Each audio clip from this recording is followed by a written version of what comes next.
Hello po mga kababayan, si Dante Maravillas. Si Senator Marcoleta, gustong baguhin po yung Senate rules para bigyan ng pagkakataon.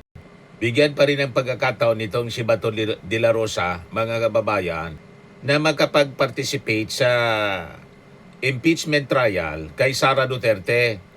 I-allow daw na makapag-participate virtually para makaboto.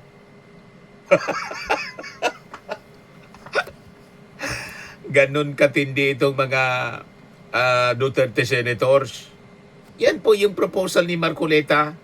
Ano nangyayari sa iyo, Marcoleta? Naturingan kang abogado. So ang mangyayari, si Bato gagawin mong fugitive judge, senator judge, na pugante.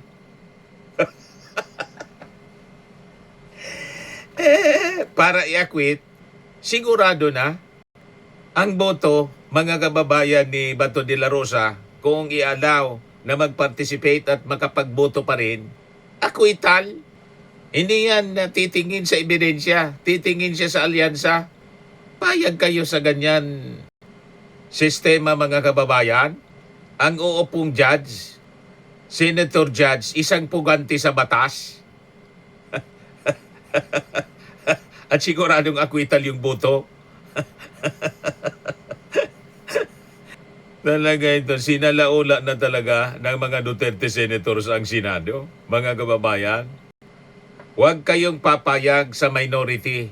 Butit nag-raise na ng kanilang mga pananaw ang magkadalawang senador, mga kababayan, si Erwin Tulfo at saka si Ping Lacson.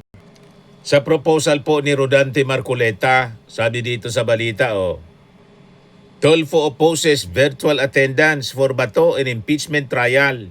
Kasi ang punto ni Marcoleta, ginawa na daw ito nung pandemic. So bakit hindi gawin ngayon yung teleconference, video conference? Gusto nilang i-amend yung Rule 14 ng Senate Session Rules. Eh sabi ni Erwin Tulfo, pero ngayon bakit naman hindi po pwede? Kasi kita naman kasi parang gusto nila na kahit saan ka, pwede kang bumoto. Iwag naman ganon. Di po ba unfair naman po sa mga pumasok? So obligado pong pumasok. Siguro okay pa sa akin kung mag-attend ka ng mga hearing-hearing. Pwede via Zoom. Dahil baka nasa abroad ka, gusto mo makinig, sumali, sabi po ni Tulfo. So I think pag doon na lang po sa floor yan, hindi rin po lulusot yan dahil talagang sa minority po, sigurado po ako, hindi po boboto dyan. Yung teleconference po yon, okay lang yon. Yung panahon po ng pandemic siguro, pwede yon. Ginagawa po yata, pero parang wala po sa rules namin. Yan at gagawa pa lang po yata ng rules. Gusto nga i-amend ni Marcoleta para makaboto si Bato de la Rosa. Bakit hindi na lang siya bumalik sa Senado? Inakaabang na niya Mr. Maravillas yung NBI at PNP. Yun naman dapat ang gawin niya. Bilang isang dating law enforcer, ang magpasakop sa batas. Yan ang problema kay Bato de la Rosa at sa mga Duterte politician. Puro above the law ang tingin nila sa kanilang sarili. Di ba? O ngayon, si Ping Lacson kontra din. Buti naman po. Sabi dito, Lacson rejects bid to let De La Rosa join impeachment trial online. Sabi ni Ping, hindi lulusot at saka maantala kami pag binago pa namin ang rules on impeachment. Even sa rules ng Senado, hindi rin pwede. Ang umiiral na rules, pag may force majeure or emergency tulad ng COVID, noong panahon ng COVID, pinayagan namin yan. Di kami makasesyon kung may lockdown. Pero ngayon, imagine, yamin nila yung rules para lang ma-accommodate ang isang puganti ng batas. Di ba malinaw, mga kababayan, na pagsalaula na ito ng ating Senado, yun ang nakakalungkot, mga kababayan, dito sa mga senador. So ang mangyari niyan, si Bato de la Rosa, magiging fugitive senator judge, may ganon. Tapos acquittal. ni Sara Duterte ang boto. Kasi siguradong hindi man siya titingin sa ebidensya, kundi sa alyansa. O di ba? Si Amy Marcos, siguradong sigurado na acquittal daw. Wala pang trial, acquittal na. Yan ang sinasabi ni Amy Marcos. Yan ang propaganda ni Amy Marcos. Oh. Kasi ang problema nila, matatalo sa impeachment sa Senado. Mananalo pa si BP Sara sa 2028. Di tepok na sila. Kaya ang pinag-usapan, ikasana ang kunas. Yan ngayon ang propaganda ni Amy Marcos. So malinaw. Problema daw ng Marcos administration matatalo sa impeachment sa Senado. So ibig sabihin, wala pang trial. Alam na yung boto ng mga majority senators. Acquittal ni Sara. Ganun sila kasalaula mga kababayan. Nakapagsumpa na silang senator judge. Pero si Amy Marcos, wala pa ring tigil sa pagsasalita. Pabor sa mga Duterte. Pabor kay Sara Duterte.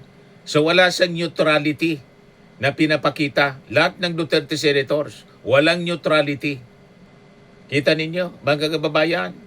So hindi dapat mga kababayan payagang makilahok, dumalo o bumoto si Bato de la Rosa sa impeachment proceedings sa pamamagitan po ng SOM o anumang online platform. Abang siya mga kababayan tinuturing bilang opisyal na puganti na po sa batas. Ang isang taong tahasang umiiwas po sa jurisdiction ng batas, walang moral at legal na karapatang gamitin ang parehong sistema ng gobyerno na kanya pong tinatakasan upang makialam sa pinakang mataas na constitutional proceedings ng ating bansa.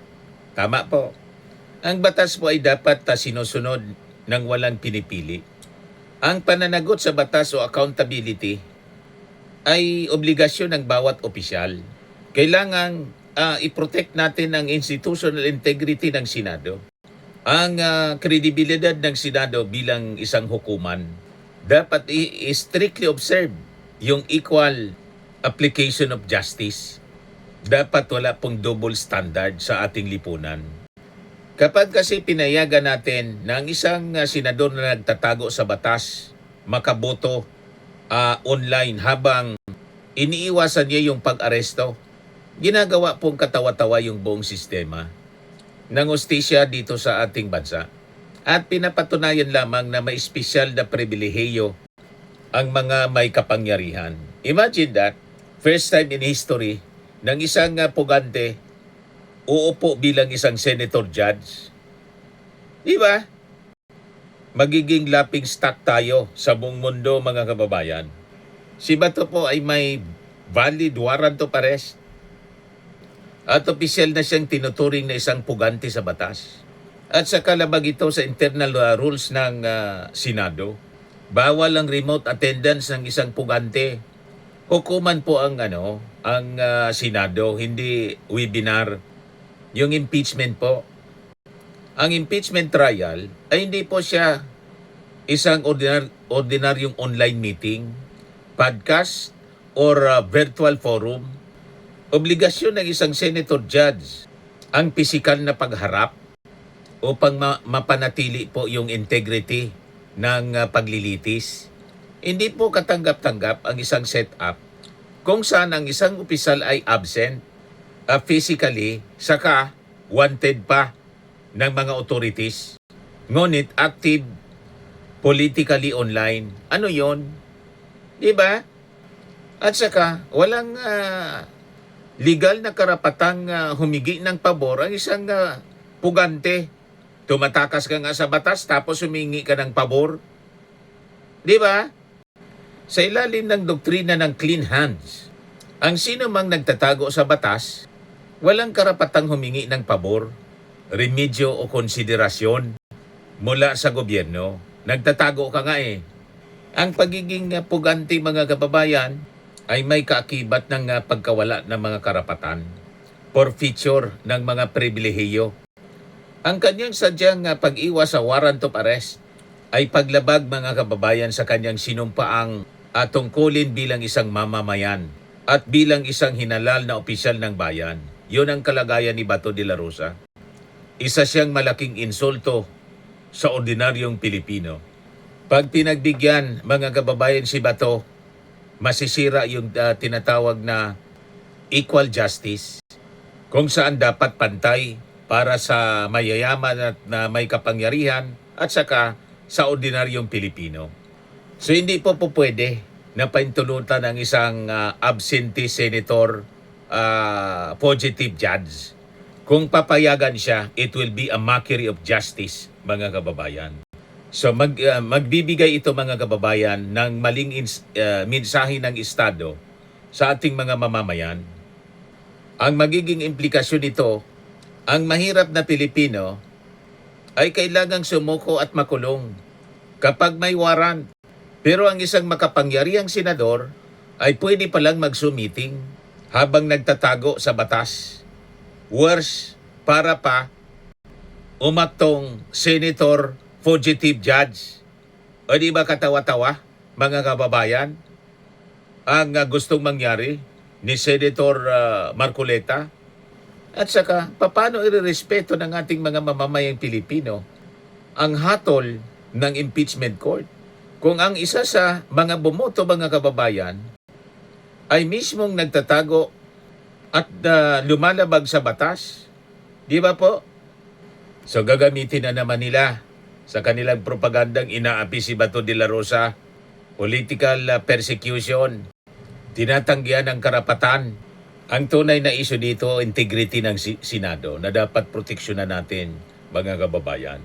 Ang pag-tolerate sa isang pugante na senator judge, tuluyan po siyang wawasak sa tiwala ng ating mamamayang Filipino sa institusyon ng demokrasya.